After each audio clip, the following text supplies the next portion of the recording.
IR협의 리서치센터 연구위원들이 발간한 보고서를 보시면 보다 기업 공부를 쉽게 하실 수 있습니다. 저희가 또 듣기 좋게 또 보기 좋게 이렇게 유튜브 영상으로 함께 하고 있는데요. 소중한 리포트 같이 보기 지금부터는 박승순 연구위원과 함께 하겠습니다. 안녕하세요. 안녕하세요. 네, 오늘 소개해 주실 기업 아나페스입니다. 어떤 기업일까요? 네, 아나페스는 일단 디스플레이용 반도체 팹리스 업체라고 생각하시면 되겠고요. 제가 간단하게 설명을 해드리겠습니다.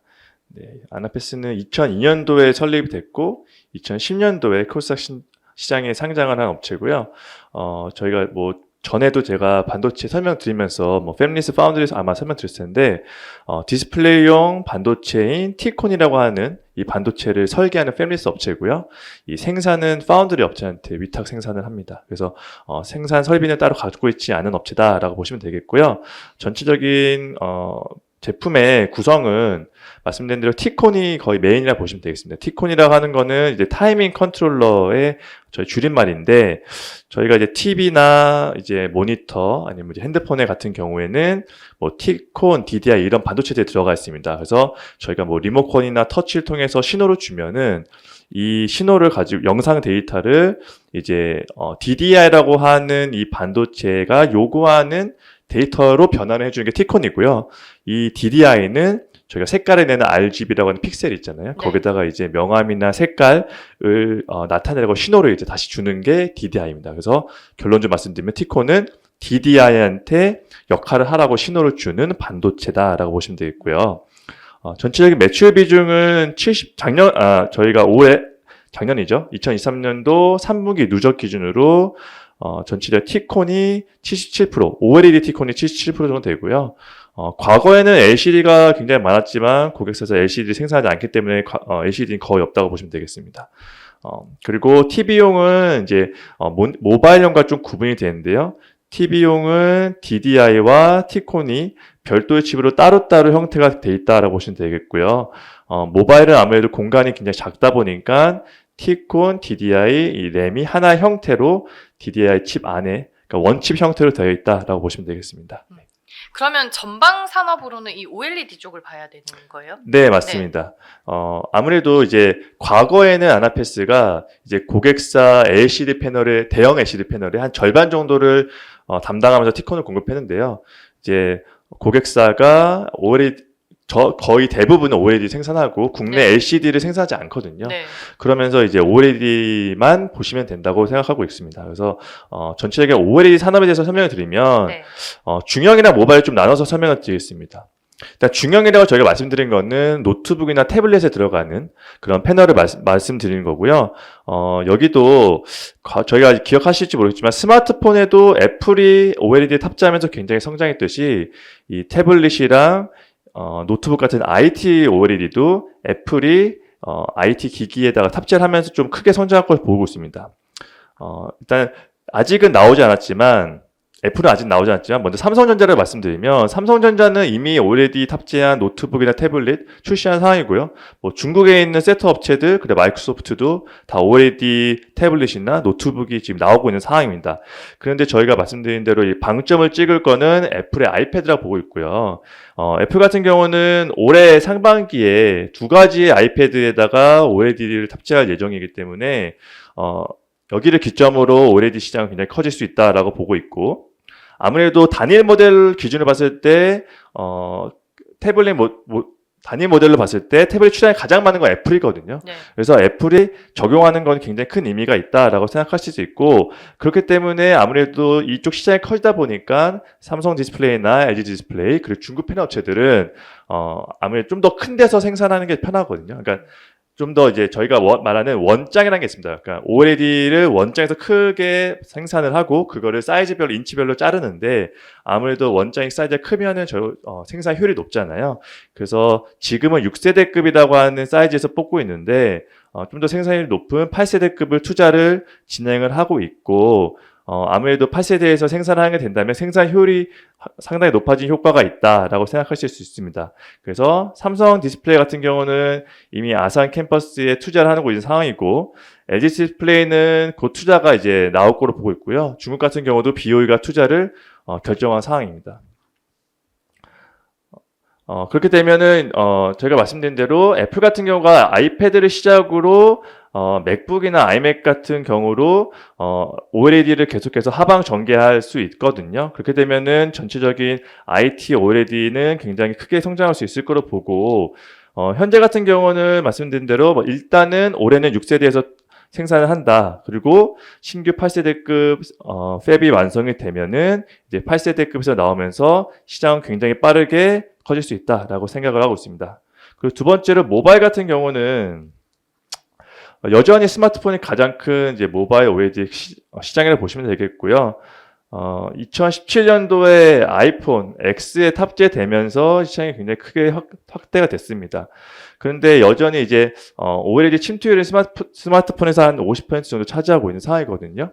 그러니까 50% 차지한 지가 꽤 됐는데 네. 그 이후에 큰 변화가 없는 상황은 아무래도 중저가 폰에서는 가격이 싼 LCD가 여전히 사용되고 있기 때문에 아무래도 OLED는 단가가 좀 비싸서 중저가 폰은 사용되지 않고 있습니다. 그래서 이미 침투는 상당 부분 이루어졌기 때문에 전체적인 중소형 OLED의 흐름을 보려면은 전체 스마트폰의 출하량이 중요하다라고 보고 있고요. 네. 전반적으로 작년까지는 스마트폰이 안 좋았습니다. 스마트폰이 2022년도와 2023년도 연속해서 계속해서 감소한 시장이었는데 4분기부터는 일부 회복세가 좀 보이고 있어요. 4분기에는 재고 조정도 일부 끝나면서 다시 제품 리빌딩에 위한 수요가 보였고요.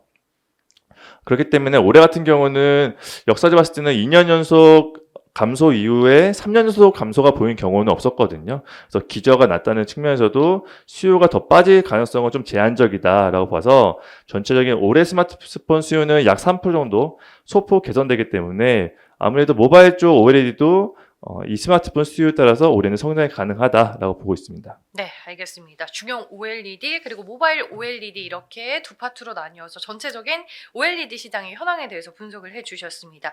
우리가 이제 주가 모멘텀의 요소로 볼 만한 투자 포인트로는 구체적으로 뭐가 더 있을까요? 네. 두 가지 포인트고요. 중형 OLED 시장 성장이랑 신규 모바일 폰에 들어가는 OLED T콘을 들어간다라고 보시면 되겠습니다. 첫 번째로 중형 같은 경우는 아까 말씀드린 대로 과거에는 LCD 쪽 굉장히 많이 하다가 이제 2020년부터 고객사가 중대형 LCD 팹 셧다운 하면서 T콘 공급이 완전히 감소했고 그래서 실적이 굉장히 안 좋았습니다. 그리고 이제 고객사 같은 경우는 대형은 QD OLED 생산하고 있는데 워낙 이제 물량이 적다 보니까 아나패스가 들어가진 않고요. 네. 이제 고객사의 사업 부분에서 자체적으로 대응을 하고 있습니다. 그래서 대형 쪽은 아직까지는 OLED에서 들어가진 않는다. 그러면은 이제 저희가 성장성을 볼 수 있는 거는 IT OLED라 보고 있고요. IT OLED 같은 경우는 이제 아나패스 T콘이 태블릿을 시작으로 들어가긴 있거든요. 근데 고객사가 이제 작년 대비해서 올해 목표하고 있는 IT OLED 출하량은 아까 말씀드린 북미 고객사를 제외하고라도 50% 이상은 성장합니다. 그러니까 북미 고객사를 포함하면 2배 이상 성장할 걸 보고 있지만 그걸 제외하고 자체 물량이랑 중국향 고객사를 위한 물량이 약 50% 정도 올해 증가할 걸 보기 때문에 IT OLED에서 T콘은 아나패스가 점유율이 꽤 높은 상황이거든요. 네. 그래서 적어도 IT OLED에서는 이 고객사의 출하량 증가에 따른 수혜가 예상된다라고 보고 있고, 그리고 앞에 말씀드린 대로 애플이 이제 아이패드에다가 OLED 탑재하게 된다면은 이 아나패스가 애플 향에 공급하는 건 다소 어렵더라도 다른 이제 세트 업체들, 그러니까 예를 들면 뭐 에이서스나 레노버 같은 경쟁사들한테는 탑재에 대한 자극이 될 수 있거든요. 아무래도 이 경쟁을 하게 되기 때문에. 네. 그래서 전체적인 시장이 커진다는 의미에서 중국 고객들과 이제 국내 고객들이 OLED 탑재율이 올라갈수록 아나패스의 T콘의 공급량도 늘어난다라고 보고 있어서 조금 긴 그림에서 봐도 중형 쪽에 대한 성장은 좀 가시성이 높지 않냐라고 보고 있습니다. 네. 그리고 두 번째 말씀드릴 수 있는 거는 이제 스마트폰인데요. 사실 아까 말씀드린 스마트폰 시장은 이제 OLED 탑재가 꽤 됐습니다만 이제 아나패스는 그동안 들어가진 않았어요. 아나패스가 전통적으로도 대형 LCD, 그러니까 TV 쪽이죠. TV 쪽에다가 중점을 두면서 스마트폰 시장에는 잘 안 했는데 올해부터는 이제 중가형 스마트폰, 그러니까 보급형이죠. 보급형 스마트폰에 아마 탑재가 될 거로 보고 있어서 스마트폰 쪽도 크게 좀 성장이 될 거로 보고 있습니다. 그러니까 아까 말씀드린 대로 모바일에는 T콘이랑 DDI 이 램이 하나의 형태로 들어가는데 이제 아나패스 같은 경우는 T콘과 DDI는 하나의 칩으로 만들고 램을 따로 만들어서 패키징하는 형태로 가고 있습니다. 그래서 기존 대비 칩 면적을 좀 줄일 수 있고 메모리 용량을 키우는 장점이 있는데요. 아무래도 이렇게 되면은 고해상도 패널에 좀 더 유리한 점이 있다라고 보고 있어요. 그래서 하이엔드 스마트폰이나 이제 저희가 그 휴대용 OLED 게임기 같은 경우에도 사용이 되고 있는데 이 하이엔드 스마트폰은 주로 해외 고객사 향으로 나가고 있는 상태고요. 이 휴대용 OLED 게임도 미국 향으로 나가고 있습니다. 그리고 올해부터는 이 하이엔드는 아니지만 중고가 보급형 스마트폰에 탑재가 되기 때문에 이 물량은 상당히 큰 의미가 있거든요. 그러니까 예를 들어서 하이엔드 스마트폰의 해외 고객사를 다 합친 출하량보다도 이 보급형 스마트폰 모델의 연간 출하량이 더 크기 때문에 저희가 올해는 스마트폰에서도 IT 모바일과 같이, IT OLED와 같이 좀 큰 성장이 예상된다라고 보고 있어서 아까 말씀드린 전체적인 스마트폰 성장은 3%에 불과하겠지만 아나패스 같은 경우는 이제 처음으로 들어가는 보급형이기 때문에 그 물량은 상당히 기대가 된다라고 생각하고 있습니다. 네, 알겠습니다. 주 투자 포인트들 정리를 해봤습니다. 실적에 대해서는 좀 어떻게 보고 계실까요? 네, 2023년부터 다시 말씀드리겠습니다. 2023년 같은 경우는 흑자 전환이 예상되는데요. 일단 저희가 2021년과 22년은 파운드리 업체의 캐파가 부족하면서 T콘 생산이 굉장히 안 됐거든요. 그래서 원하는 물량만큼 생산이 잘 안 됐습니다. 근데 올해 같은 경우는 이런 캐파에 대한 문제는 없었습니다만 이제 스마트폰은 좀 안 좋은 상황이었어요. 그래서 여기서는 좀 부정적 영향이 있었고요. 다만 이제 저희가 이제 매출 성장이 작년보다 40% 이상 좋았던 거는 이제 중형 쪽에서의 생산이 크게 좋아지면서 중형 OLED T콘이 전체적인 실적을 견인했다라고 보시면 되겠습니다. 그리고 영업이익 같은 경우도 흑자 전환을 기록했는데 앞에 말씀드린 22년 같은 경우도 웨이퍼 쇼티지 때문에 이제 생산이 잘 안 됐잖아요. 그래서 안정적인 공급 확보를 위해서 재고를 많이 쌓았습니다. 그래서 재고는 많이 올라갔는데 22년도에 수요가 안 좋으면서 이제 판매가 안 됐죠. 그래서 이게 재고 평가 손으로 계속 쌓이면서 22년도에 마진이 굉장히 안 좋았습니다만 이제 올해 같은 경우는 이런 영향이 없었기 때문에 원가율이 작년 같은 경우 하반기에 92%였다면 올해는 55%까지 크게 하락하면서 수익성이 크게 개선됐다라고 보시면 되겠고 그리고 전체적으로 중형 OLED 같은 경우가 수익성이 상대적으로 괜찮기 때문에 전체적인 마진 개선에 이끌었다라고 보시면 되겠습니다. 그리고 올해 같은 경우는 앞에 말씀드린 투자 포인트로 말씀드린 중형 OLED랑 보급형 스마트폰에 들어가기 때문에 전체적인 외형 성장이 한 60% 정도 이루어질 수 있다고 보고 있고요. 아무래도 이제 IT OLED 같은 경우는 작년 대비 50% 이상 고객사가 출하 계획을 가지고 있는 상태이고, 그리고 말씀드린 모바일 같은 경우도 보급형 모델은 출하량이 꽤 되기 때문에 네. 저희가 외형 성장에 대한 가능성이 높다라고 볼 수 있고, 이익 같은 경우는 작년과 같은, 그러니까 재작년과 같은 그런 쇼티지 영향, 웨이퍼 쇼티지 영향이 없는 상황에서 이제 IT OLED에 대한 비중이 높아질수록 마진 개선이 더 이루어진다는 점. 그래서 저희가 영업이익률도 15% 정도로 크게 개선될 것으로 예상하고 있습니다. 네, 중형 OLED, 모바일 OLED 모두 올해는 좀 성장을 기대해 볼 수 있는 시점인 것 같습니다. 밸류에이션은 어떻게 추정하실까요? 네, 밸류에이션은 올해 기준으로 PER 21배, PBR 5배 정도입니다. 그래서 역사적인 PBR 밴드 수준을 보면요, 중단에서 약간 낮은 수준 정도로 보실 수 있는데 저희가 국내의 유사업체로는 사실 삼성전자 시스템 LSI 사업부랑 LX 세미콘인데요. 시스템 LS는 뭐 사업부기 때문에 단순하게 비교가 좀 어렵다라고 보고 있고 LX 세미콘 같은 경우는 T콘도 하지만 이제 DDI를 많이 생산하는 업체입니다. 그래서 네. 가장 유사한 업체이긴 합니다만 이제 LS 세미콘의 밸류에이션 같은 경우는 올해 기준 PER로 7배가 좀 안 되는 상황이죠. 그래서 상당히 좀 높게 이제 주가가 형성돼 있다라고 보시면 되겠는데요.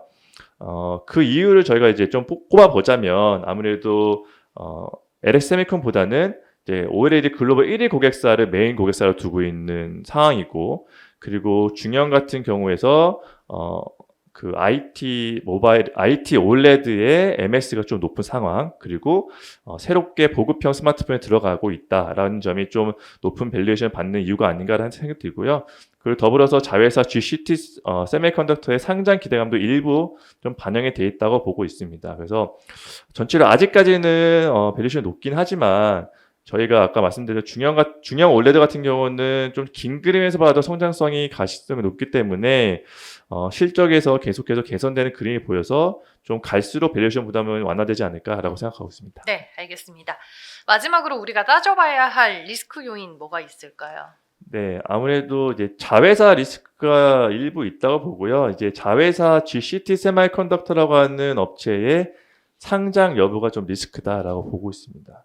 이제 아나페스가 27% 정도 지분을 가지고 있는 회사인데요. 이제 통신 칩을 개발하고 판매하는 회사입니다. 그래서 이제 LTE 칩을 가지고 있고, 이제 5G 칩을 이제 버라이즌 향으로 개발을 하고 있는 상태인데, 전체 실적 같은 경우는 계속해서 순손실 나고 있고, 자기 자본도 이제 계속해서 빠지면서 자본 잠식 상태입니다. 2012년 같은 경우 나스닥에 상장을 하려고 했는데 무산이 됐고요. 2022년도에 코스닥 시장에 기술특례 상장 시도했지만 역시나 또 안 됐습니다. 올해 같은 경우는 이제 뉴욕 증권거래소에 스펙 상장을 추진하고 있고요.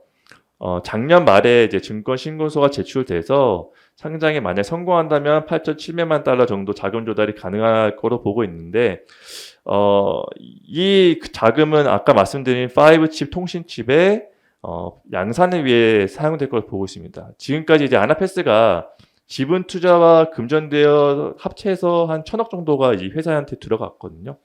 네, 이 투자금들은 대부분 다 지분법 손실로 인식이 됐기 때문에 더 이상 이제 뭐 재무적으로 부담은 없습니다만, 만약에 이제 상장이 또 실패해서 이 회사가 이제 운영 자금이 추가적으로 필요하게 되면은 아나페스가 추가적인 이제 재무적인 지원을 할 수도 있기 때문에 이런 부담 요소는 좀 있다라고 생각하고 있습니다. 네, 상장이 이제 무산될 경우에 좀 부담 요소가 존재한다라고 정리를 해주셨습니다. 아나페스에 대해서 알아봤고요. 박성순 연구위원과 함께했습니다. 고맙습니다. 감사합니다. 네, 그럼 이어서 이달미 연구위원과 기업 분석 해보겠습니다. 안녕하세요. 네, 안녕하세요. 네. 오늘 이제 소개해 주실 기업이 애경산업인데 네. 뭐 화장품 그리고 생활용품 쪽에서는 우리에게 너무나도 친숙한 기업이 아닐까 싶어요. 그렇죠. 네. 네, 맞습니다. 굉장히 친숙한 기업이고요. 그래서 이 회사에 대해서 간략하게 좀 말씀을 드리면, 일단 1985년도에 이제 설립이 됐고 2018년도에 유가증권 시장에 상장이 되었습니다. 그래서 화장품하고 생활용품 크게 이제 요 두 가지 사업군을 이제 보유를 하고 있고요. 특히 이제 화장품 부분에서는 이제 잘 아시다시피 가장 유명한 그 AG20 브랜드가 이제 있는데, 화장품 매출의 대부분이 이제 여기서 나온다라고 보시면 될 것 같고요. 그 밖에도 루나, 포인트 N, A 솔루션, 스니키 등 다양한 그 화장품 브랜드를 보유를 하고 있습니다. 그리고 최근에는 스킨케어 화장품 기업 원싱을 이제 인수를 하면서 제품 포트폴리오 다각화를 좀 진행 중에 있다라고 보시면 될 것 같고요. 생활용품 사업 부문에서는 스파크, 리큐, 울샴푸, 그리고 2080과 같은 이런 유명 브랜드의 이제 생활용품을 이제 보유를 하고 있는데, 이 생활용품 부분이 애경산업의 캐시카우 역할을 하고 있다라고 보시면 될 것 같습니다. 그래서 작년 3분기 누적 매출 기준으로는 화장품이 매출 비중의 36.5%를 차지를 하고요. 생활용품이 63.5%를 차지를 하고, 지역별 비중을 봤을 때 국내가 67%, 그리고 이제 중국이 24%로 차지를 하고 있는 만큼 중국의 그런 어떤 수출 비중이 좀 높은 그런 회사다라고 말씀을 드릴 수가 있겠습니다. 네, 저는 이제 화장품 에이지 트윈이즈 소비자 중에 한 명으로서 써봤고, 네. 그 다음에 보면 애경 산업의 세제를 네, 좋은 네. 세제를 또 아, 쓰고 그러시군요. 있는 네, 소비자인데 네, 네. 이제 화장품 시장이 워낙 또 최근에 또 빠르게 급변하는 추세고 네, 하니까 네. 이쪽 시장의 현황은 어떤지도 궁금하네요. 네, 맞습니다.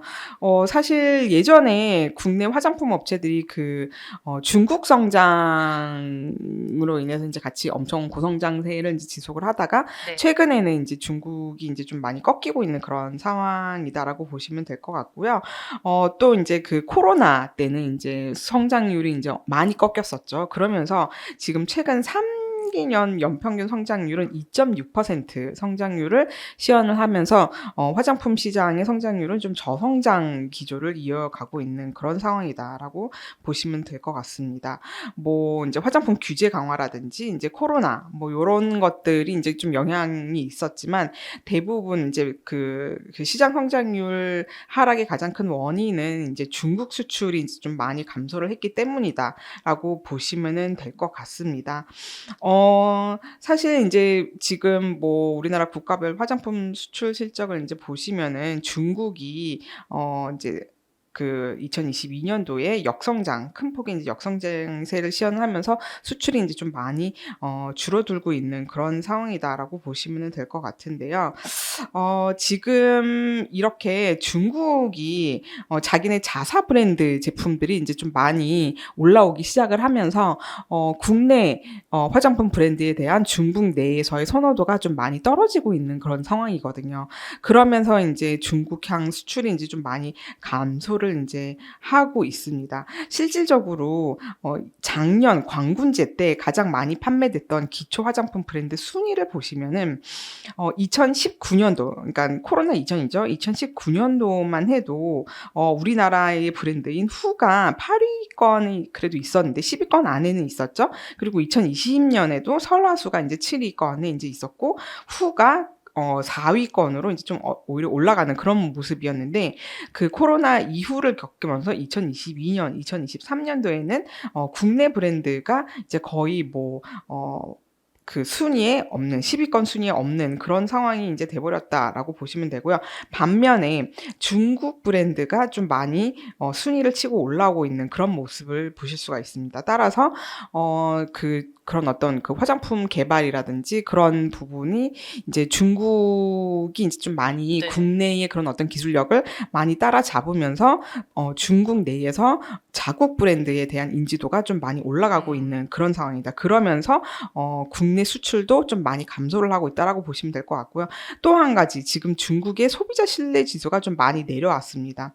그러면서 중국 내의 소비도 많이 좀 줄고 있기 때문에 요런 것들이 중국 화장품 시장 부진에 좀 영향을 미치고 있는 게 아닌가라는 게 저의 생각입니다. 예전에 진짜 맞아요. 중국인들이 와서 한국 화장품 왕창 사가고 네, 그랬던 맞습니다. 시절이 있었는데 네, 네. 지금은 이제 오히려 네. 이 중국 의존도가 높았던 화장품 기업들에게는 네. 조금 부담이 되는 상황이 그렇죠. 됐다라고 말씀을 네. 해주셨고 중국의 소비 여력도 좀 많이 네. 다운그레이드가 되면서 아쉬운 부분들이 있는 것 같은데 네. 생활용품 산업 쪽의 동향은 좀 어때요? 그러면? 생활용품 같은 경우는 사실은 여기는 완전 레드오션의 이제 시장이다 보니까 이미 이제 시장은 성장할 만큼 다 이제 성장을 이제 한 거고 대신에 지금 이제 어떤 게 이제 이루어지고 있느냐, 그러니까 프리미엄화가 이루어지고 있습니다. 기존에는 이제 서로 자기네들 이제 파일을 가져가기 위해서 뭐 1+1 행사라든지 그런 어떤 제살 깎아먹기 같은 그런 행사들이 이제 좀 많았었는데 최근에는 이제 프리미엄화가 이제 이루어지면서 거기서 이제 마진을 많이 가져가려고 하는 그런 모습들이 보이고 있고요.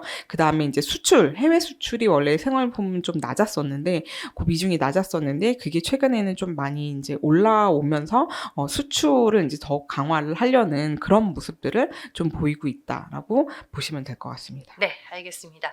그러면 이제 우리가 애경 산업을 좀 주력해서 봐야 할 포인트 요소로는 어떤 부분들이 더 있을까요? 네, 그래서 이제 크게 이제 두 가지를 말씀을 드릴 수가 있는데 첫 번째로는 아까 말씀드렸다시피 이제 화장품 부문에서 중국의 이제 그 의존도를 좀 낮추고 다른 해외 쪽으로 이제 수출을 좀 강화하는 그런 모습이 이제 보입니다. 그래서 이제 그게 이제 첫 번째 투자 포인트라고 보실 수가 있을 것 같은데요. 우선 아까 말씀드렸다시피 이 AG20s가 이제 애경 산업의 거의 주력 브랜드입니다. 근데 이 브랜드가 사실 다른 이런 고가 브랜드보다는 이게 이제 중저가로 이제 포지셔닝을 하면서 중국에서도 이제 굉장히 잘 팔렸어요. 그리고 다른 그 화장품 브랜드 같은 경우는 오프라인 매장으로 이제 진출을 했다. 라고 한 반면에 이제 애경 산업의 이 AG20s는 온라인 디지털 위주로 좀 많이 진출을 했어요. 그래서 최근에 이제 중국 쪽 시장 이제 중국 수출이 이제 좀 안 좋아지면서 기존에 이제 오프라인으로 진출을 했던 그런 브랜드 같은 경우는 다 이제 그 점포를 이제 폐점을 해요. 그래서 이제 그런 것들이 다 비용으로 이제 발생이 되게 되는데 지금 이제 이 AG20s 같은 경우는 대부분 이제 온라인으로 많이 진출을 했었기 때문에 중국 실적이 좀 안 좋아도 이제 그런 큰 비용 발생적인 그런 부분들은 이제 사실은 조금 이제 상대적으로 조금 이제 좀 적었다라고 이렇게 좀 말씀을 드릴 수가 있겠고요. 그럼에도 불구하고 지금 중국의 어떤 그런 소비자 신뢰 지수라든지 이런 게 분위기가 좀 많이 안 좋기 때문에 최근에는 미국 쪽으로 좀 많이 진출을 하려고 하고 있습니다. 그래서 지금 미국 시장은 그럼 어떠냐? 미국 시장이 이제 최근에 그 K-뷰티에 대한 인지도가 좀 많이 올라가고 있는 그런 상황이거든요. 그래서 지금 보시면은 이 조선미녀라는 브랜드에서 맑은 쌀 선크림을 이제 출시를 했는데 이게 미국에서 이제 히트를 치게 됩니다. 그러면서 지금 2022년도에 미국 아마존하고 올리브영 글로벌몰에서 블랙 프라이데이 때 선크림 부분에서 판매 1위를 기록할 만큼 굉장히 히트를 이제 치면서 엄청 성장을 하게 되었고 이거를 발판으로 지금 많은 다른 화장품 브랜드들도 미국으로 이제 진출을 하려고 합니다. 최근에 이런 화장품의 어떤 마케팅 수단은 이제 뭐 매장이라든지 뭐 이런 게 아니고 뭐 잘 아시겠지만 뭐 SNS라든지 틱톡 이런 거를 통해서 이제 많이 마케팅을 하거든요. 그래서 이제 이 조선미녀의 이 맑은 쌀 선크림이 이제 성공을 할 수 있게 된 계기도 이제 그런 어떤 SNS라든지 틱톡을 통해서 이제 크게 이제 성장을 했는데 다른 브랜드들도 다 이제 이러한 방식, 특히 이제 AG20s 같은 경우도 이런 방식으로 마케팅을 하면서 이제 미국 시장에 이제 진출을 하려고 노력을 하고 있는 중인데요. 사실은 미국에 이미 이제 이게 진출을 했습니다. 그래서 진출을 했는데 이게 마케팅을 그렇게 크게 강화를 하지는 못했었고요. 이제 올해부터는 제품 수를 이제 좀 늘릴 계획입니다. 지금 이 AG20s는 주력 제품이 고체형 파운데이션이잖아요. 그래서 이게 사실은 미국 같은 경우는 다인종 국가이기 때문에 다양한 색상이 이제 좀 필요하거든요. 그래서 사실 국내 같은 경우는 뭐 20호, 21호 딱 요 두 가지만이 있는데 미국에서는 일단은 이제 다양한 색깔을 이제 런칭을 할 예정이 있고 그리고 이제 뭐 고체형 파운데이션 이외에도 이제 다른 어떤 색조 제품이라든지 이런 것도 추가적으로 이제 SKU를 이제 많이 늘리면서 그 AG20s 브랜드의 이제 매출을 이제 더 이제 늘리려고 한 그런 이제 계획이 있다라고 보시면 될 것 같고요.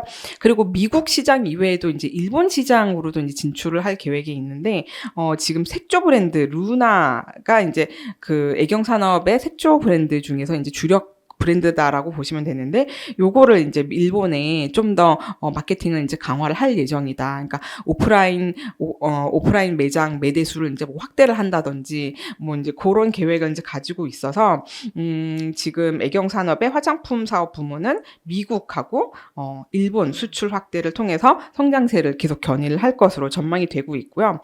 그 다음에 이제 생활용품 같은 경우는 지금 기존의 헤어 제품, 뭐 케라시스, 치약, 2080, 세탁세제, 리큐 요런 제품들이 있는데 요런 것들 지금 프리미엄화를 진행 중에 있습니다. 그래서 지금 뭐 바이컬러, 뭐 사보르, 뭐 요런 제품 같은 경우는 덴탈 케어 중에서도 이제 프리미엄 제품이다라고 보시면 될 것 같고요. 이제 그 밖에 다양한 이제 프리미엄 제품 아니면 기존의 제품을 가격을 인상을 한다든지 이제 요런 방식을 지금 취하고 있는 그런 상황이고, 그리고 지금 수출이 생활용품 부분에서 수출 비중이 10%한 중반 정도가 되는데 요거를 이제 국가를 이제 다변화를 시킬 예정에 있습니다.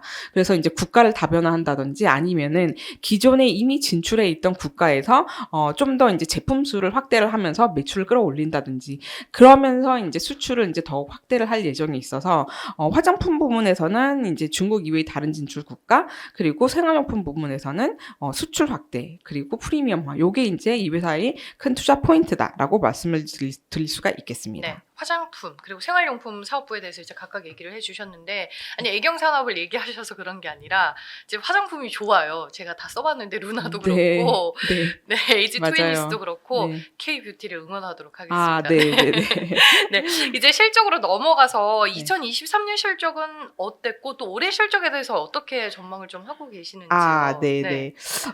일단은 아직 4분기 실적이 발표가 안 됐기 안 됐죠. 때문에 네. 올해 연간 실적을 제가 이제 전망치를 좀 말씀을 드리면 네.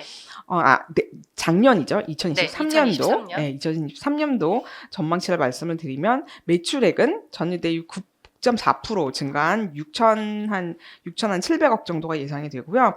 영업이익은 한 650억 정도, 그래서 전년 대비 65% 증가세가 예상이 됩니다. 사실 화장품 브랜드는 아무래도, 그러니까 화장품 회사들은 아무래도 그 코로나 시기에 굉장히 실적이 안 좋았었죠. 그리고 또 애경 산업이 특히 또 이제 어떤 그 사업부 내에서의 그런 어떤 구조조정도 좀 단행을 했습니다. 그러면서 2022년도까지 이제 실적이 굉장히 안 좋다가 이게 2023년도부터는 턴어라운드를 하기 시작해요. 그러면서 이익이 굉장히 좀 크게 이렇게 늘어나는 그런 모습을 좀 보일 것으로 전망이 되고 있고요. 올해 같은 경우는 지금 매출액 전년 대비 8% 증가한 7,200억, 그리고 영업이익은 전년 대비 11% 증가한 710억, 720억 정도가 지금 예상이 되고 있는데, 아까 말씀드렸다시피 화장품 부문은 미국, 일본 수출을 통해서 추가적인 성장세를 이룰 것으로 전망이 되고요. 또 동남아시아 같은 경우는 이제 베트남 그 수출을 더욱더 강화를 할 예정에 있습니다. 그리고 이제 국내 같은 경우는 계속적으로 이제 그 홈쇼핑, 기존에 이제 홈쇼핑 쪽 비중이 굉장히 높았었는데 여기서 이제 사실은 좀 그 비용이 좀 많이 발생을 했거든요. 근데 이제 홈쇼핑 비중은 계속 좀 줄여나가고 대신에 국내도 디지털이라든지 아니면 H&B, 그러니까 올리브영 같은 그런 이제 H&B 채널 위주로 확대를 하면서 성장을 이룰 것으로 전망이 되고 있고요. 그리고 생활용품 부문은 아까 말씀드렸다시피 이제 글로벌 확장이 이제 좀 본격화될 것으로 보여지고 있고, 그리고 이제 지역 내에서의 채널 확장, 카테고리 확장 이런 것들이 이제 이루어지면서 내수, 그리고 그렇게 이루어질 예정이고, 또 내수 같은 경우는 제품 프리미엄화가 지속되면서 이익 성장세를 견인하지 않을까라고 보고 있습니다. 네, 알겠습니다. 그러면 이를 기반으로 밸류에이션은 좀 어떻게 추정하고 계실까요? 네. 사실 이 회사의 올해 2024년도 PER, PBR은 각각 9.3배에서 1.1배로 거래 중에 있습니다. 그래서 요게 과거 6년 평균으로 봤을 때 6년 평균 PER은 19.5배, 그리고 PBR은 1.9배 수준이었는데요. 요거 대비해서는 지금 좀 낮은 상태에 있습니다. 그래서 이 회사가 사실은 지금 그러니까 2023년도에 실적이 계속 개선이 됐었거든요. 그럼에도 불구하고 이렇게 멀티플이 낮아진 원인은 아무래도 이제 중국발 악재, 그러니까 최근에 이제 그 소비자 신뢰 지수가 이제 하락하면서 중국발 악재가 회사의 이제 주가의 그런 어떤 하락을 이제 좀 이끌었다. 그래서 네. 지금 현재는 중국 관련된 부분이 이 회사에서는 디스카운트 요인이 지금 되고 있다라고 좀 보여지고 있는 그런 상황인 거고요. 네. 그리고 이제 뭐 국내 이제 회사하고 경쟁사하고 비교를 했을 때도 뭐 가장 대표적으로 그 알려져 있는 회사가 이제 LG 생활건강과 아모레 퍼시픽이죠. LG 생활건강의 올해 PER, PBR은 각각 19.2배, 1.0배, 그리고 아모레 퍼시픽은 28.2배, 그리고 1.8배 수준이거든요. 그래서 경쟁사 대비해서 봤을 때도 지금 애경산업이 굉장히 할인 거래되고 있다. 그래서 지금 현재 주가 수준은 굉장히 싸다 이렇게 보여지고 있고요. 따라서 어쨌든 지금 이게 주가가 계속 오르지 못하고 있는 게 이제 그런 중국발 악재 때문인데, 요런 게 이제 좀 해소가 되고 나면은 그런 어떤 그 할인 요인이 좀 이제 해소가 되지 않을까라고 보여지고 있습니다. 어찌됐든 간에 지금 중국발 리스크는 이미 주가에 좀 다 반영이 된 시점이다라고 볼 수도 있겠네요. 그렇습니다. 네. 그러면은 글로벌 경쟁사와 비교했을 때 밸류에이션은 어때요?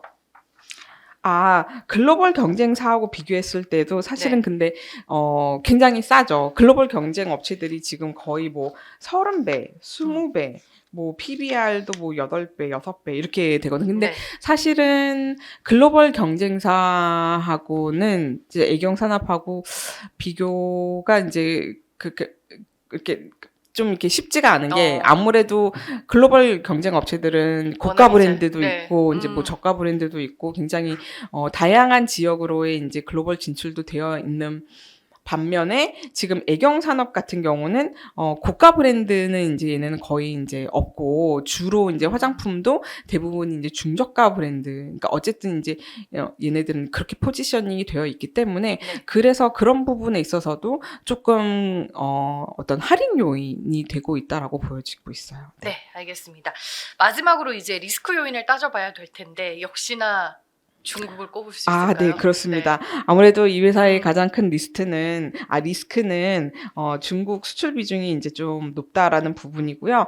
지금 현재 그 화장품 매출액의 90%가 중국향 수출이에요. 이것도 최근에 사실 조금 내려온 건데, 네. 이제 이게 어찌 보면은 중국 그 소비 심리 악화라든지 중국 소비 관련 규제 이런 것들이 이제 영향을 많이 받아서 주가가 이제 오르지 못한 그런 부분이 있기 때문에, 이 중국에 대한 의존도를 이제 좀 낮추고 미국이라든지 뭐 일본 쪽에 그런 수출 비중이 좀 올라오면은 주가가 이제 좀 갈 수 있는 그런 요인이 될 수 있다라고 보여지고 있고요. 그리고 이제 AG20스가 아무래도 이제 중저가 브랜드다 보니까 좀 브랜드력이 이제 좀 낮아서, 사실은 고가 브랜드 요런 제품들 같은 경우는 고객의 이제 충성도가 이제 좀 높거든요. 예. 그래서 이제 그런 고가 브랜드를 가지고 있는 업체들의 밸류에이션이 이제 좀 더 프리미엄 받고 있는 이유가 이제 또 그런 거인데, 그런 거 어떤 낮은 브랜드력 요런 것도 좀 리스크 요인이 될 수 있지 않나라고 생각됩니다. 네, 알겠습니다. 저희가 리스크 요인까지 꼼꼼하게 따져봤고요. 이달미 연구위원과 애경산업에 대해 알아봤습니다. 오늘 말씀 고맙습니다. 네, 감사합니다.